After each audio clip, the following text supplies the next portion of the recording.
น้อมนมัสการและเจริญพรทุกท่านทุกองค์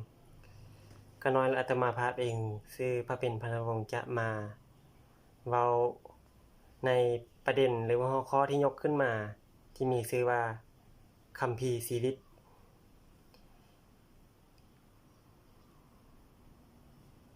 ก่อนที่เราจะก้าวเข้าสู่โลกของคำถามหรือว่าการตั้งคำถามอยู่ครั้งถึงนั้นเราควรจะมาทำความเข้าใจเกี่ยวกับคำว่าชีวิตซะก่อนว่าชีวิตแม่นหยังชีวิตมีนิยามมีความหมายแนวใดหลายคนอาจจะเคยตั้งคำถามเคยถามใจตนเองว่าชีวิตแม่นหยังและบางคนอาจจะค้นพบคำตอบในตามความเข้าใจของตัวเองแล้วแต่บางคนที่ลิ้นกินฟุ่มเฟือยบ่ได้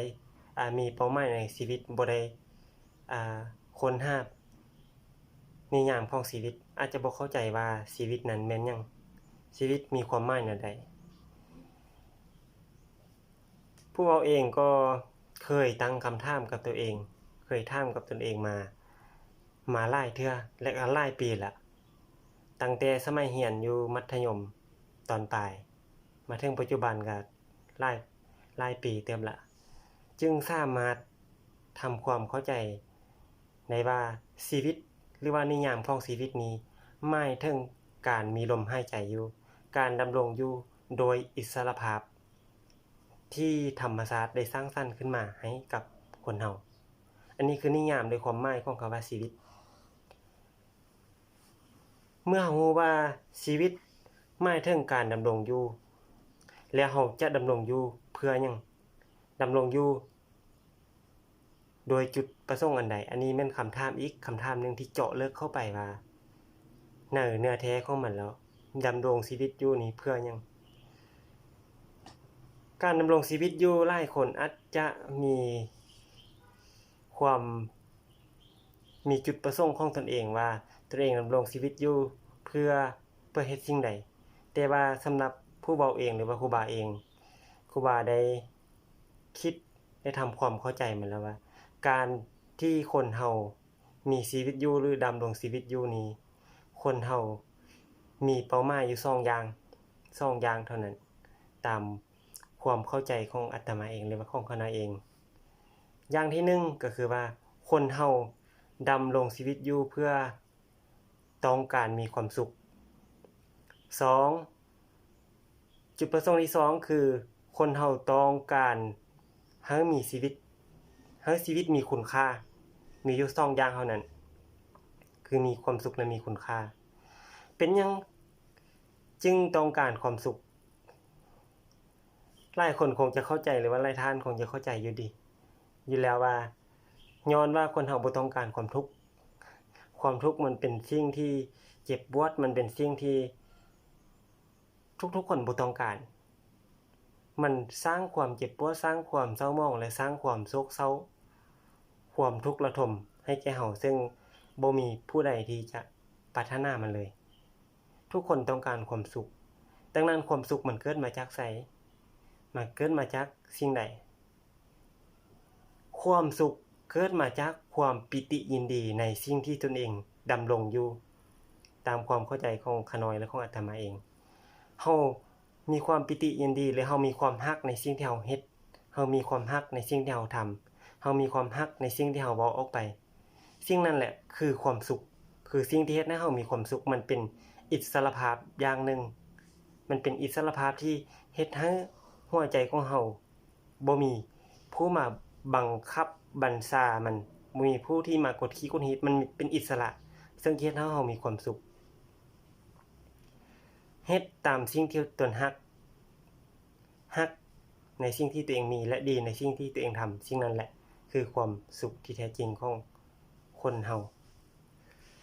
อย่างที่2คือว่าคุณค่าเป็นหยังคนเฮาจึงต้องการคุณค่าชีวิตคนเฮาทุกคนก่อนที่จะเกิดมาเป็นมนุษย์ได้ก่อนที่จะมีลมหายใจหรือว่าก่อนที่จะมีมื้อนี้นี่นะย้อนได้ผ่านอุปสรรคได้ผ่านความยุ่งยากตอนที่เฮาเกิดมาก่อนที่เฮาพามานก็ได้สร้างความทุกข์ความทรมานให้แก่พ่อแม่ให้แก่แม่นี่ชื่อพามานเฮา8 9 เดือนซึ่งสร้างความทุกข์สร้างความทรมานให้เพิ่น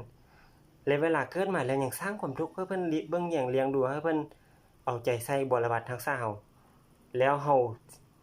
จะเกิดมาหรือว่าจะมีชีวิตอยู่โดยที่บ่มีคุณค่านั้นเป็นสิ่งที่บ่น่าดีใจหรือว่าบ่น่าปรารถนาหรือเป็นสิ่งที่น่าละอายใจหลายดังนั้นเฮาควรมีชีวิตอยู่ด้วยคุณค่าเพราะว่าก่อนที่เฮาจะเกิดมามันยุ่งยากและแสนทุกข์สร้างคุณค่าการสร้างคุณค่าพื้นฐานนี้1คือการตอบแทนบุญคุณพ่อแม่เพราะพ่อแม่เป็นผู้ให้กำเนิดเฮามาถ้าบ่มีพ่อแม่ก็บ่มีเฮาในมื้อนี้อย่างที่2คือสร้างคุณค่าให้แก่ประเทศชาติให้แก่บ้านเกิดเมืองนอนเพราะว่าประเทศชาติและบ้านเกิดเมืองนอนนี่เป็นบ่อนที่เฮาได้มีชีวิตอาศัยอยู่และดำรงอยู่โดยความผาสุกร่มเย็นฉะนั้นแล้วการดำรงชีวิตอยู่ในสังคมทุกคนควรมีเป้าหมายในชีวิตควรทำความเข้าใจว่าชีวิตของเฮาแม่นหยังชีวิตของเฮาต้องการหยังเฮาเกิดมาเพื่อเฮ็ดสิ่งใด